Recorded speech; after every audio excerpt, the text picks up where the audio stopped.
Hi guys, I hope you've been well and enjoying your challenges. For this video, I made 5 pounds of beef shank and oxtail, so about 2.5 pounds each. And I've made this pot for about 7 weeks in a row. So I've made about at least 35 pounds of beef shank and oxtail in the past month and a half. And I've been doing it because I found this technique like in the 3rd week, and I think it was really interesting that I found it, and I'm very happy that I did.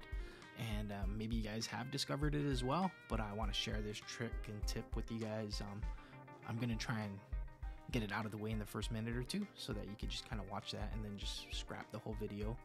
But other than that, I hope you enjoy cooking with me because it's my passion, and I do it the best I can as a quadriplegic, and try and share some tips with you guys out there.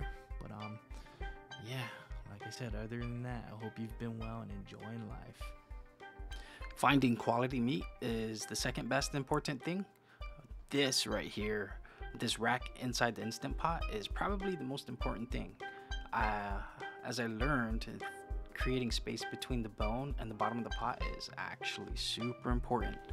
This may be a super secret pressure cooking tactic, but I'm so happy that I kind of thought of how to like prevent the bone from burning at the bottom of the pot, and I came up with this idea, and I'm so excited about it because I can't wait to do my ham hocks on Easter, and pretty proud of not worrying about getting those mungo beans to burn and get stuck to the bottom of the pot, if you know what I mean. After loading all the meat into the pot, I give it a splash of vinegar and salt and put the habanero in there, and I also add some Sichuan peppercorn and black peppercorn crush. I suppose I could do all this kind of like a marinade in a Ziploc and dump it into the pot, but since I'm lazy, this is the kind of cheating move I do, so I do this twice. Once I do the first load of peppercorn and salt, I'll flush it down with a little more water and some more vinegar, and then add just another dash of peppercorn and salt, because I don't fill the whole pot up with water, and the top portions of the meat, I feel like they benefit from a little salt when it's exposed on the top with a little salt and pepper. So this is what I've learned along the way, and it really works. The last thing I'll add is a little Worcestershire sauce, and just cover it and get ready to cook for about 2 hours.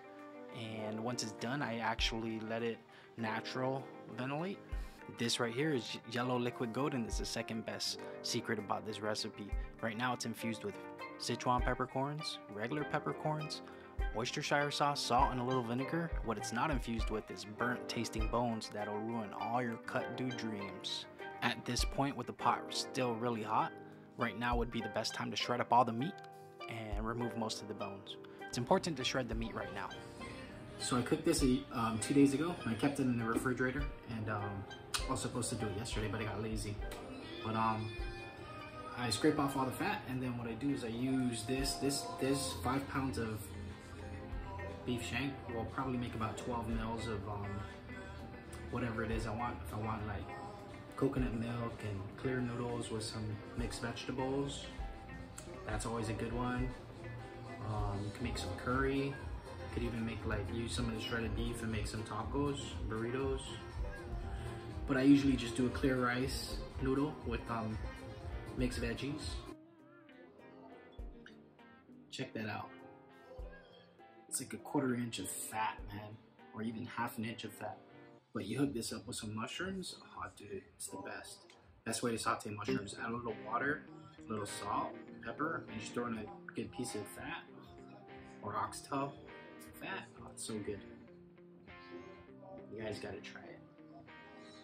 With this pressurized and infused fat, you can rehydrate your skillets and reseason them. How I do it is I just put a blop in there and let it sizzle right before smoking point for about 20 minutes. You can also use this fat to like sear a steak. It can get really hot. It's also the best way to cook eggs. Trust me, hands down, you gotta try this 100%. You'll never go back to butter again. So what I do is I throw this in the freezer, the fat.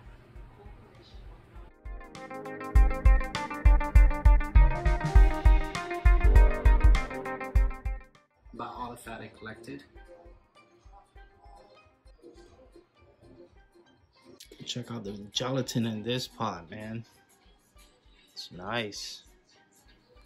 So this is the beef oxtail concentrate, and I learned actually you don't want to pressurize with fresh vegetables or like onions and garlic and stuff. It kind of ruins the broth. But basically, you can make any beef dish with this since it's really mild, and you could add flavors to it. Right here, this is an arroz caldo. It's a ginger-based soup. It just has a lot of ginger and a lot of garlic. And what you do is just throw in some rice and throw in some ginger and garlic and boil it down with any sort of spices you like, and get the rice to super hydrate. Add a little water, and then you can add this concentrate in at the very end. Or you can make another pot of kaddu with like vegetables. It's just a brothy soup. And then just add this in at the very end. Yeah, I found a bone. I skipped a bone when I was scraping it out. And this is just a clear soup, basically. A little vegetables and some potatoes. And I think you guys need to give this a try because it's really interesting. And I did it for 7 weeks and actually didn't get bored of it.